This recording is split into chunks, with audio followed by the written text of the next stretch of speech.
علامہ اقبال سن 1931 میں دوسری گول میز کانفرنس کے لیے لندن تشریف لے گئے۔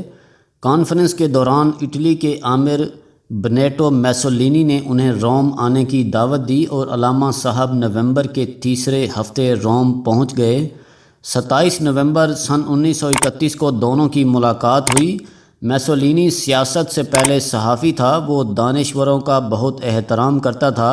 علامہ صاحب کی فکر اس وقت تک یورپ میں متعارف ہو چکی تھی۔ جرمن اور اطالوی فلسفی انہیں پسند کرتے تھے، لہٰذا میسولینی علامہ صاحب سے بڑی محبت اور احترام کے ساتھ پیش آیا، گھٹنے جوڑ کر ان کے سامنے بیٹھا اور دیر تک ان کی گفتگو سنتا رہا۔ علامہ صاحب کی گفتگو کا مرکزی نقطہ یورپ کا اخلاقی دیوالیہ پن تھا۔ آپ کا کہنا تھا، اٹلی کے لوگ اگر اپنے ملک کا مقدر بدلنا چاہتے ہیں تو پھر انہیں یورپی اقدار کے چنگل سے نکل کر مشرقی اخلاقیات کو اپنانا ہوگا۔ علامہ صاحب اسے اسلامک ویلیوز اور سیرت کے بارے میں بھی بتاتے رہے۔ گفتگو کے آخر میں میسولینی نے علامہ صاحب سے عرض کیا، آپ مجھے نبی اکرم کا کوئی ایسا قول یعنی حدیث سنائیں جو میرے لیے نیا بھی ہو اور حیران کن بھی۔ علامہ صاحب مسکرائے اور فرمایا، ہمارے رسول صلی اللہ علیہ وآلہ وسلم کا فرمان تھا، شہروں کی آبادی کو ایک حد سے نہ بڑھنے دو، شہر جب اس حد کو چھونے لگے تو اس سے ذرا سے فاصلے پر نیا شہر آباد کر لو۔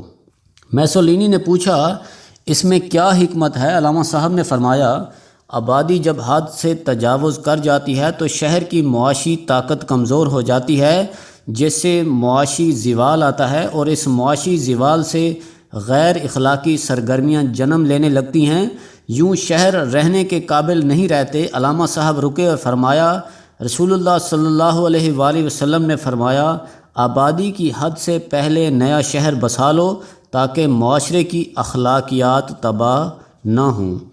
میسولینی تھوڑی دیر تک حیرت سے علامہ صاحب کی طرف دیکھتا رہا، پھر کھڑا ہوا اور پرجوش آواز میں بولا، واہ کیا شاندار آئیڈیا ہے۔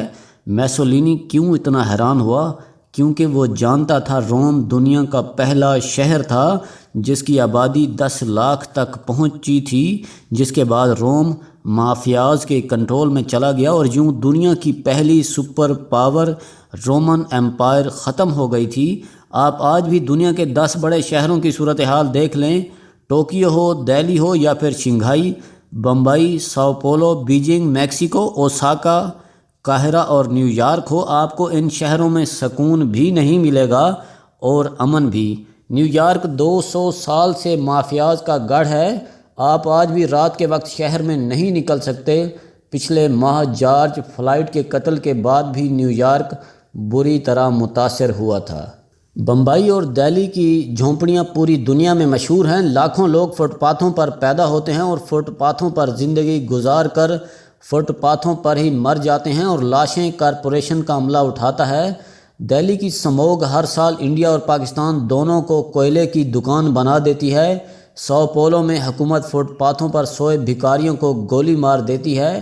قاہرہ اور میکسیکو میں آپ گارڈز کے ساتھ باہر نکلتے ہیں اور شنگھائی، بیجنگ اور ٹوکیو کی زندگی میں بھی انتہائی گھٹن، انتہائی ڈپریشن ہے۔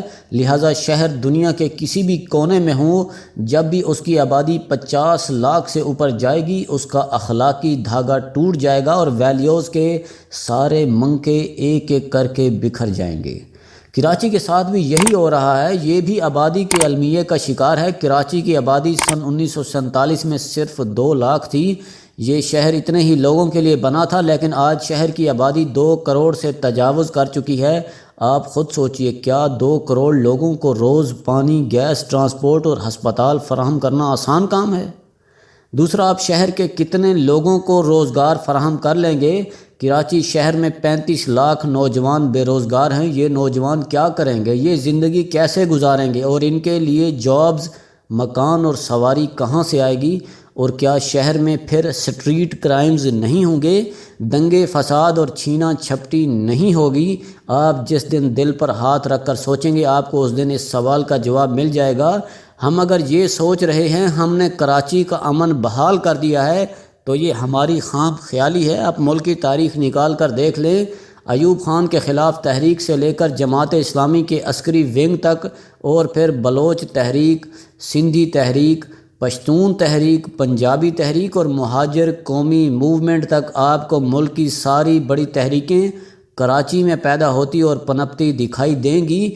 ہم MQM لندن کو دبا کر بہت خوش ہو رہے ہیں، لیکن آپ یقین کریں جس دن پریشر کوکر کا ڈھکن ذرا سا کھسکے گا اس دن مہاجر سوچ بھاپ کی طرح دوبارہ باہر ہوگی اور یہ قریب کھڑے تمام ہاتھوں کو جلا دے گی۔